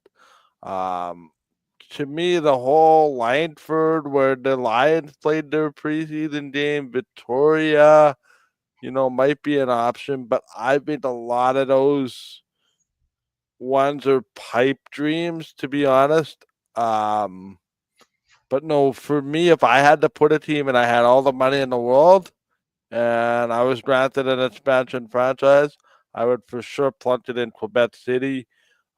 Just given their success for the Laval Rouge et Or, and it would be a natural rival for the Montreal Alouettes. On a side note, the CFL did a horrible job with their schedule for this weekend. How is Montreal not playing Ottawa this weekend? That is beyond me, but I don't ever know the answer to these seemingly complicated questions, but have easy questions, but have complicated answers. But that's a topic for another day. I mean, I put it out there in the Discord this week, that hot take that the Labor Day weekend is actually the worst week on the CFL schedule, and this three-game version of it is the worst version of it we've ever seen.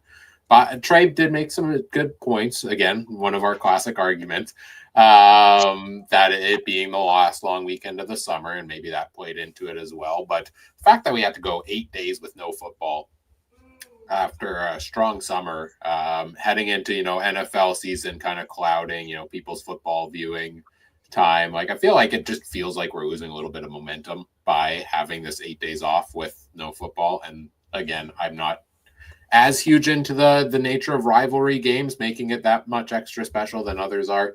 But we could get into that argument more another time for sure. But in terms of expansion, does the CFL need a 10th franchise to survive long term? I'm going to agree with Adam and say no, because they've survived up until now. And I think you've got, so I would rather them focus on the viability of their 9 franchises that exist today, get a proper ownership group in a place like Toronto that will actually do good things for them.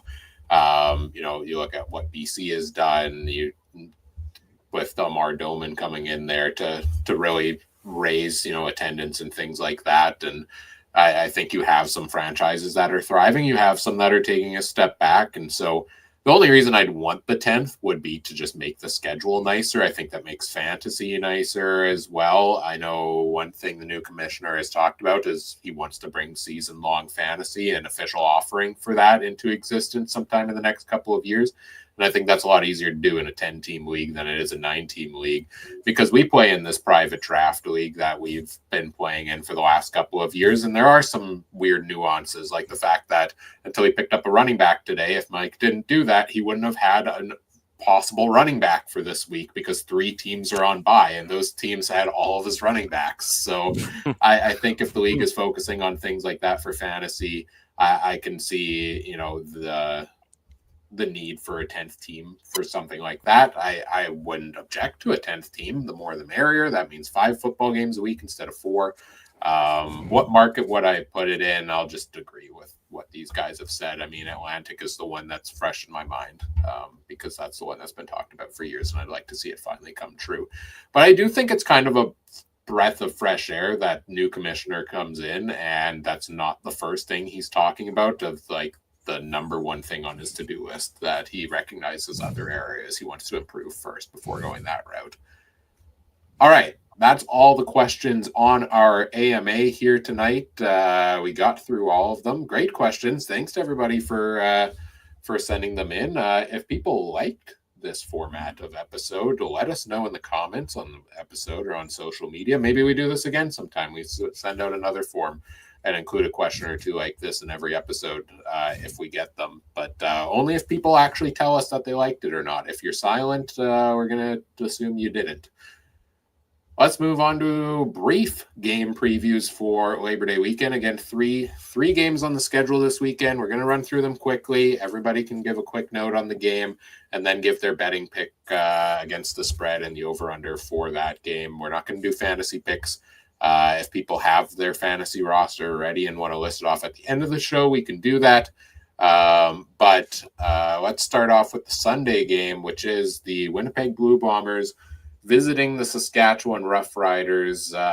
Riders 5.5-point favorites at home, and the over-under is 51.5.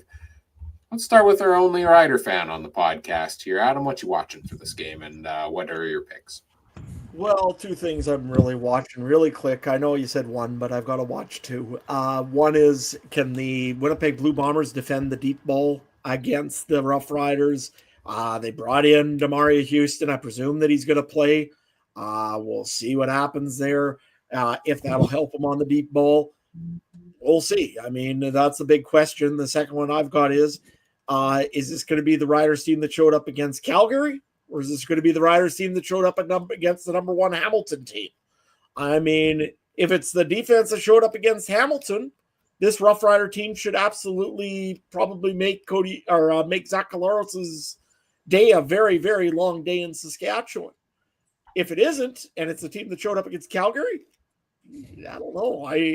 I mean, they looked okay for one quarter, but other than that, they really didn't do a whole lot against the Stampeders. So which team do we have here in Saskatchewan? I guess it's time to find out, because it's officially playoff season now, because it's just during Labor Day, and after Labor Day, it really gets important. Betting picks. Brain says the Riders. Heart says the Riders. I don't know. I don't like Winnipeg when they come into Saskatchewan, plain and simple. They always end up doing something crazy. Guaranteed there'll be an ejection in this game. I don't know who. My prediction was Shane Ray. I know I've got asked that question before by Rouge Radio. They asked me who's going to get ejected for the Rough Riders. So my betting pick on that one is Shane Ray. But what the heck? I'll go with the Rough Riders in this one. They got to win Labor Day at least. And I will go with the under on this one here. If the defense shows up for the Riders, it should be a pretty tight game here for the defenses. So Saskatchewan and under for me, and the coin. By the way, the coin wasn't here for all the 300 episodes, if anybody's wondering. The coin is going with the Winnipeg Blue Bombers. Saskatchewan coin going with the Bombers. I got to throw this thing over to Border or something after I get done this episode. Just drop it below and I'll catch it. Nah. I dropped Still it. dropping, I think. You better just keep watching. Let's go to you, Mike. What are you watching in this game? Atmosphere. This to me sounds pretty self-explanatory, but we've seen a lot of games where the Bombers are 2-8, the Riders are 8-2, and vice versa. Everybody seems to think they know what's going to happen. Then we expect the unexpected with the ejections and the extra emotion and the fans from both sides in the building. To me, this comes down to one thing. The Bombers in their last game decimated at wide receiver. They can get a game breaker back in Dalton Schoen. Make no mistake, that is a massive, massive, massive addition.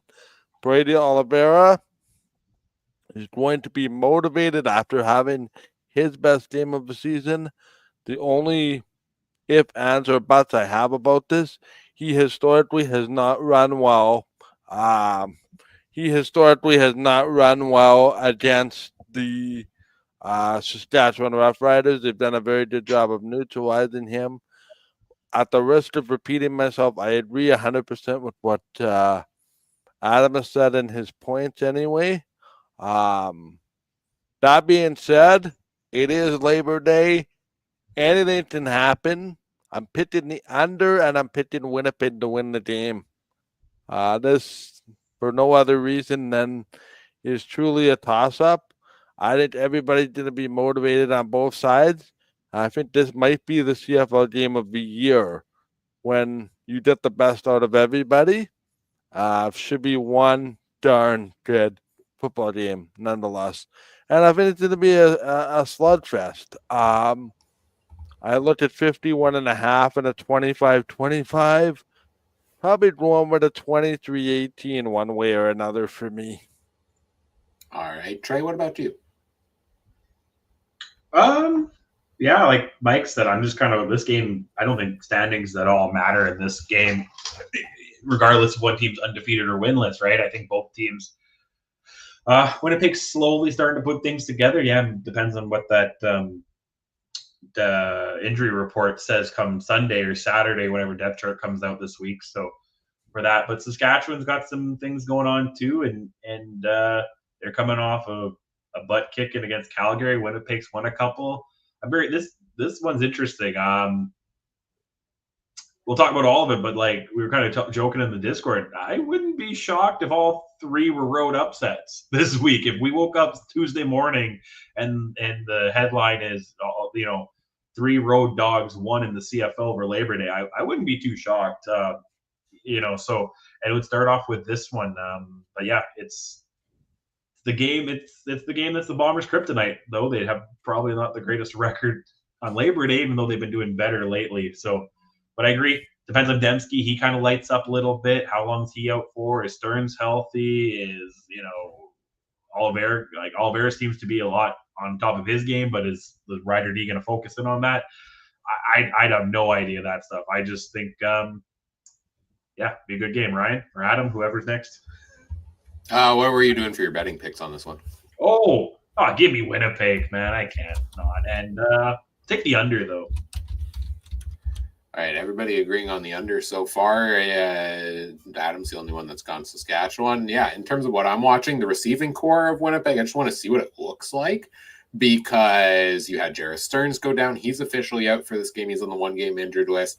Nick Dembski has been, I think, limited in practice. There's a chance he'll play. Dalton Schoen is healthy. Will he get back into the lineup this week? And the Bombers signed Cam Eccles and Kyron Moore this week to the practice roster. Gavin Cobb's been out there practicing in Nick Dembski's place at times. So I have no idea at this point on Wednesday night what the Bombers receiving core is going to look like. But one thing for certain, they will have their number one receiver in the lineup, and that is Brady Oliveira, who leads the team in targets over the last 5 games over any other receiver on the team.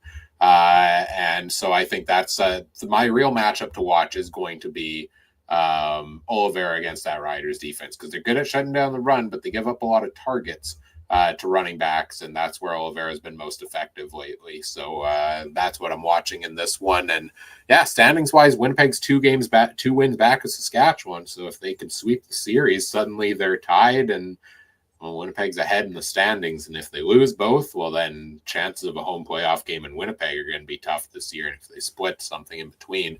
I'm going to go with Winnipeg as well because I think this will be a close game and somebody's probably going to win this off a walk-off field goal. Don't know if it will be Brett Lauder this time around because apparently Campbell Fair is taking kicking duties, and you know what? That's fair. So I'm going to go with it being a close enough game that Winnipeg covers, and I'm also going to take the under on this one as well. Moving on to our second game of the weekend, the first one on the Monday doubleheader, the Hamilton Tiger Cats coming off the bye to host the Argos. Hamilton's 5-point favorites, quite possibly the highest over-under I've ever seen at 57 for this game between 2 high-powered offenses. Let's go to Trey first on this one. Toronto and Hamilton, what you got your eye on and what's your betting picks? I don't know. It depends on which teams you get on each side. Are you going to get Toronto and Nick Arbuckle, who throws for 1,000 yards and looks like the Grey Cup winning champion on Hamilton? Are you going to get the team that Bo, like I said, looking like Thor mixed with Bane and Thanos. I don't know. This was an interesting one. Again, I don't know. 57's wild. Vegas must think this is going to be a crazy high score. So I'll take the over. Give me the Argos. I think everything this week's going to be a field goal game. And I would even don't be surprised if by Sunday or Saturday night I throw a screenshot in taking all 3 underdog parlay, because that's a good chance. Just straight up winning too, because that might be a nice payout. Yeah, I'm sure there's good odds on that. Mike, what you thinking? What are you watching in this game, and what's your pick? Sorry? What are you watching in this game between Hamilton and Toronto, and then your betting picks after that? Yeah, sorry. I'm watching a lot of things, actually. How Hamilton bounces back after a bye. Yeah, they had a bye last week. This, to me, like, this whole game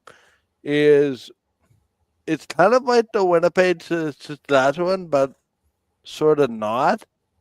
Where the records seem to be irrelevant. You think you know what's going to happen on Labor Day, and you wake up Monday morning with the opposite, or Tuesday morning, sorry, in an opposite opinion. That being said, I wouldn't be shocked if this game is 47-40 and the over, just given the two quarterbacks involved. It also wouldn't shock me if this is 16-10, given the two defenses and the quarterbacks completely struggling.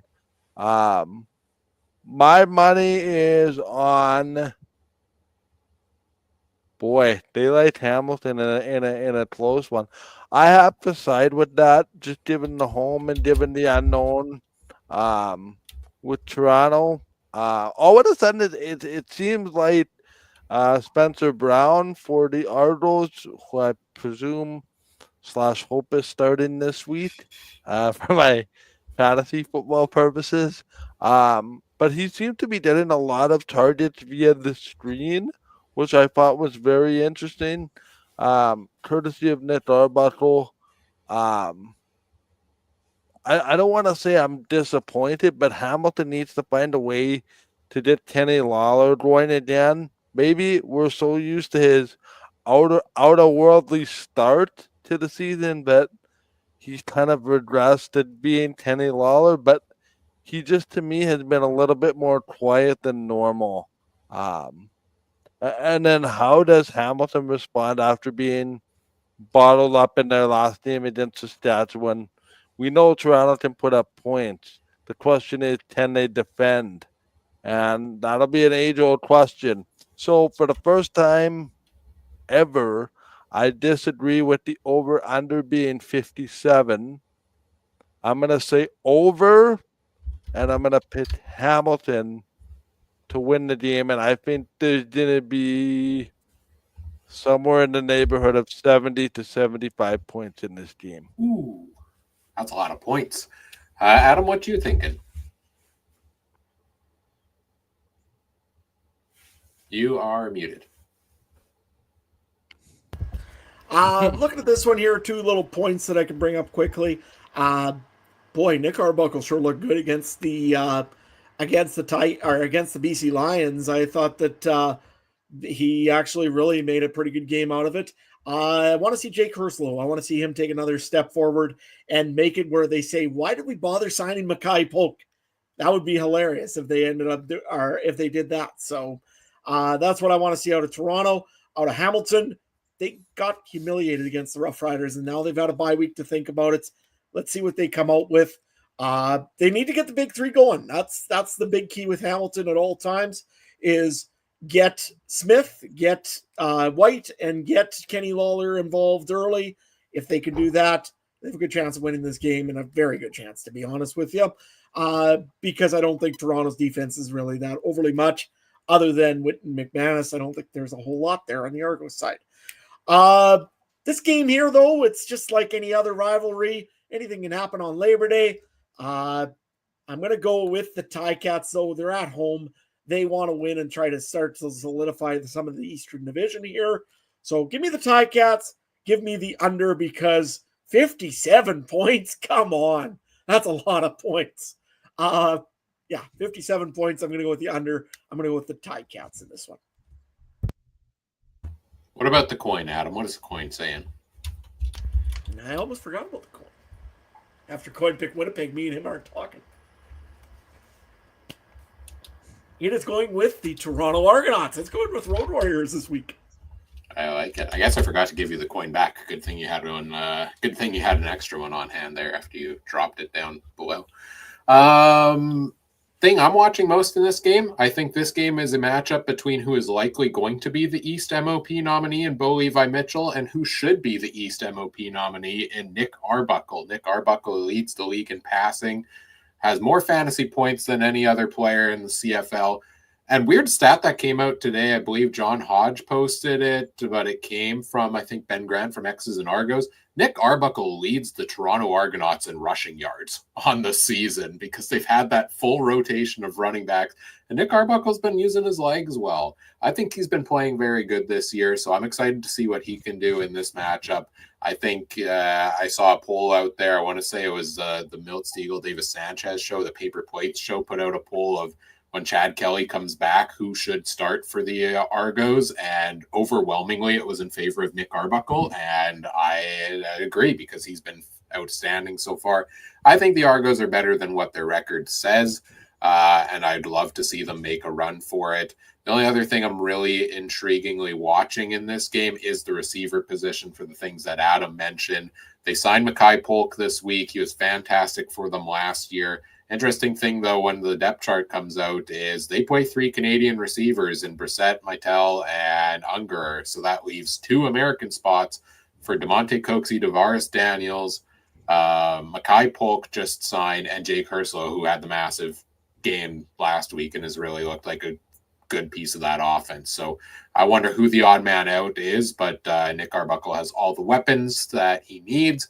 This should be a fun game. I'm going to go with the over because my betting record is garbage at this point, so I just want pure chaos. So I want more than 57 points, and I'm going to take the Argos to cover just like Trey did, and agree with the coin on this one as well.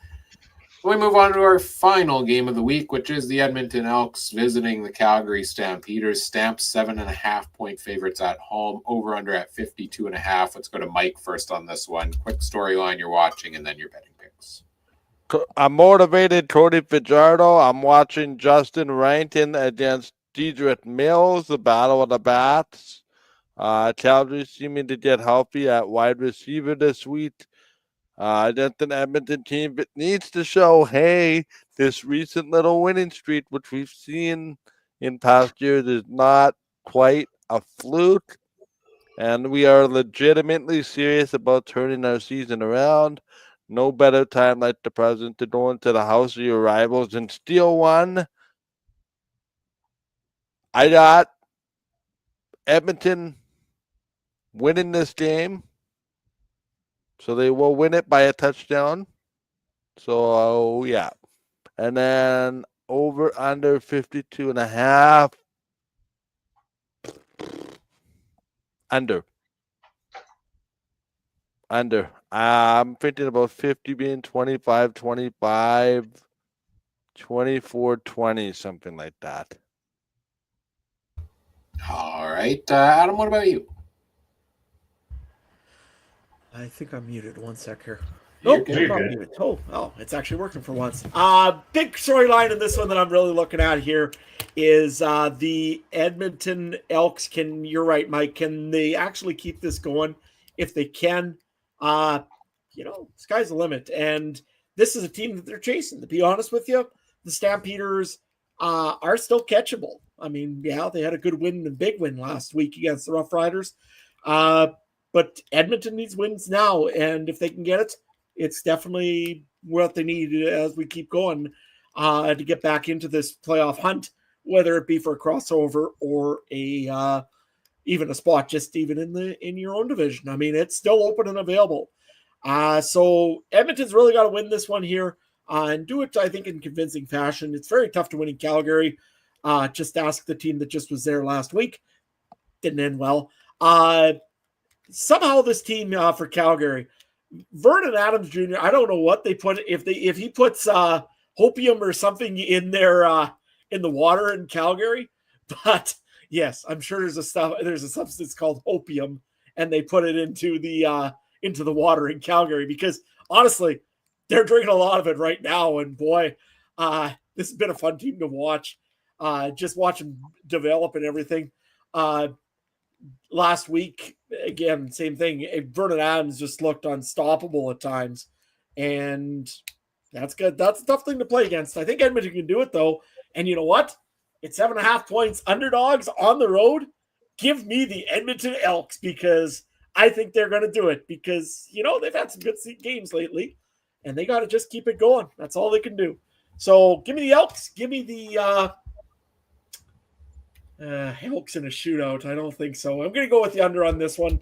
Elks in the under and the coin, even though Ryan won't give me the actual coin back, is going with the Calgary Stampeders because the coin likes trying to prove me wrong. All right, Trey, what about you? Oh, give me the Elks. I think this is wild, the 7.5 point spread, but I guess they're basing it off of a couple different things. And I'll take the over. I think both teams will put up some points here. I think 30, 25 kind of range. But yeah, I'm really excited to see this game.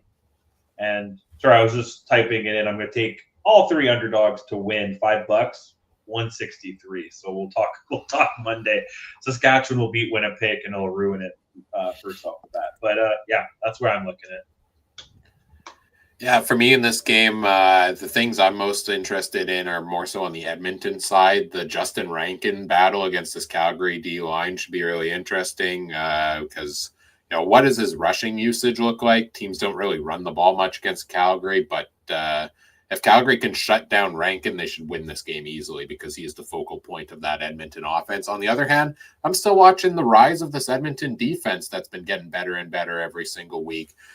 Since week 9 or week 8, I believe, ever since Cody Fajardo took over, they've given up more than 22 points just once, and that was against the Ticats. So they've been locking teams down quite a bit. They're underrated as a defense. They're starting to get more pressure on the quarterback. Some help in the punting department today with the return of Jake Julian, their all-star from last year, so that could help out the field position game for the Elks. On the Calgary side, I mean, they've done everything. Outside of the 3 games where there was a monsoon rainstorm and they lost their starting quarterback, they've dominated everybody. They beat the Riders handily twice. They beat the Bombers handily 3 times. So now it comes down to, this is a game they really easily should win against the bottom feeders in the West Division. How does Calgary play in a game like that? We haven't really seen them play too many like that.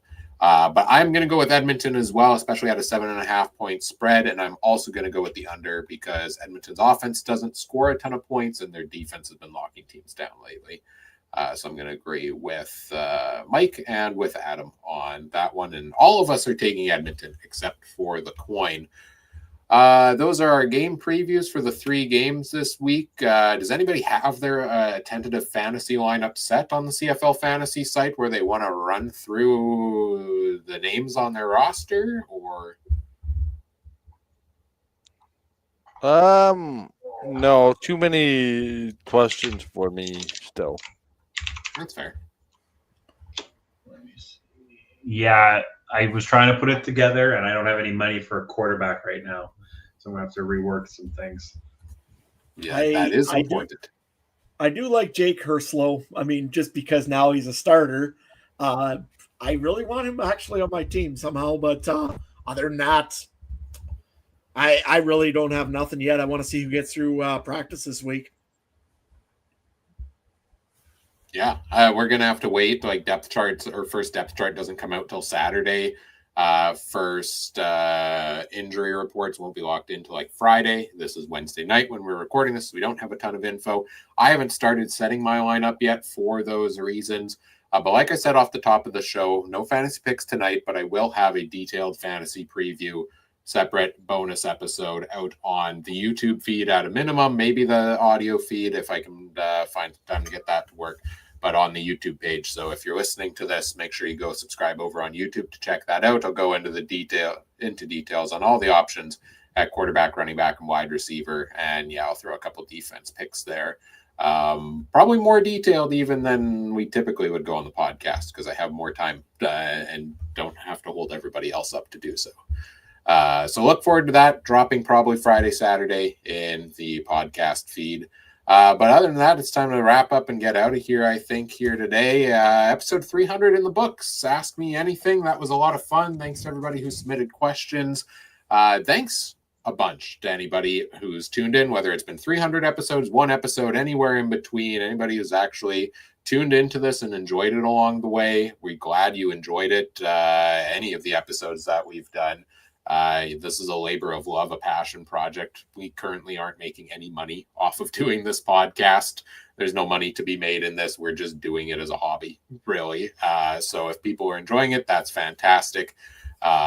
We'd love to hear from you if you enjoy it, in the comments section, send us a message on Discord, on social medias as we plug those here right away as well.